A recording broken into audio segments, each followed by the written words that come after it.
अस्सलाम वालेकुम स्टूडेंट्स। आज हम जो है वो चैप्टर स्टार्ट कर रहे हैं, that is introduction to HTML hyper text markup language. ये लैंग्वेज बेसिकली प्रोग्रामिंग लैंग्वेज नहीं है, ये एक स्क्रिप्टिंग लैंग्वेज के तौर पे हम कह सकते हैं। इसको हम यूज़ करते हैं जिसमें टैग्स होते हैं जो कि वेब पेजेस डेवलप करने के लिए इनको हम यूज़ करते हैं। ये हमें बेसिकली फॉर्मेटिंग प्रोवाइड करती है प्रोग्राम वेब पेज बनाने के लिए। HTML के अंदर जो टैग्स हैं उन्हें हम मार्कअप्स भी कहते हैं। जो टैग्स हैं उनके कुछ एट्रीब्यूट्स भी होते हैं जिन्हें अभी हम डिस्कस करते हैं। HTML commands are also known as tags. HTML tags are surrounded by the two angle brackets less than और greater then.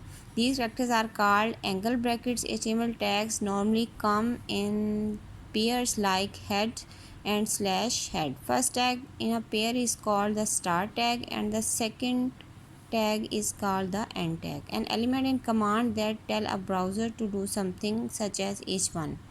Heading tag, fundamental component of HTML document. Different tags indicate different elements, that is head, table, etc.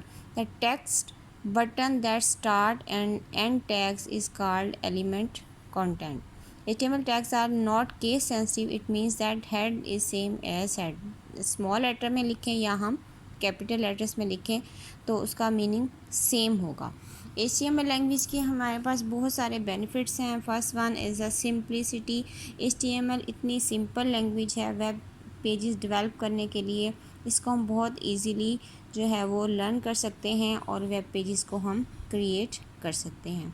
Second one is a platform independent. HTML is platform independent. It works on any platform. It means that HTML documents created for one type of computer system can be used on different types of computer systems.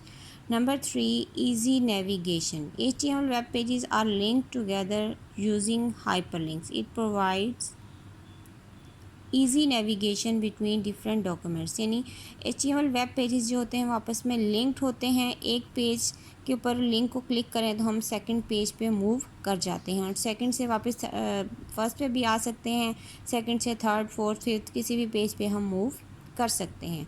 तो इस तरीके से HTML हमें easy navigation की सहूलत जो है वो मुहैया करती है। Fourth one is attractive and easier to read. HTML allows the use of graphics and animations. It delivers richer content and arranges the content creatively. HTML की कुछ लिमिटेशंस हैं हमारे पास। Number 1, no programming capabilities. HTML provides no programming capabilities, only provides formatted text, pictures and sounds. Static HTML can only be used to create static pages. ये हमें dynamic pages की facility provide नहीं करती। Web pages को create करने के लिए जो है वो हमें दो जो है वो रिक्वायरमेंट्स हैं हमारी वेब पेज के लिए। First one is the text editor. तो हमें एक टेक्स्ट एडिटर की ज़रूरत है। फॉर एग्ज़ाम्पल नोटपैड को हम या वर्डपैड को भी हम वेब पेजेस क्रिएट करने के लिए यूज़ कर सकते हैं और इसके अंदर हम HTML की कमांड्स को लिखेंगे और उस वेब पेज को रन करने के लिए हमें एक वेब ब्राउज़र की ज़रूरत पड़ेगी. It is used to test the web pages. Internet explorer and netscape navigator are two popular web browser. आजकल हमारे पास क्रोम भी है. तो टेक्स्ट एडिटर और वेब ब्राउज़र ये दो बेसिक सॉफ्टवेयर हैं जिनकी हमें ज़रूरत पड़ेगी अपने HTML पेज को जो है वो टेस्ट करने के लिए, रन करने के लिए.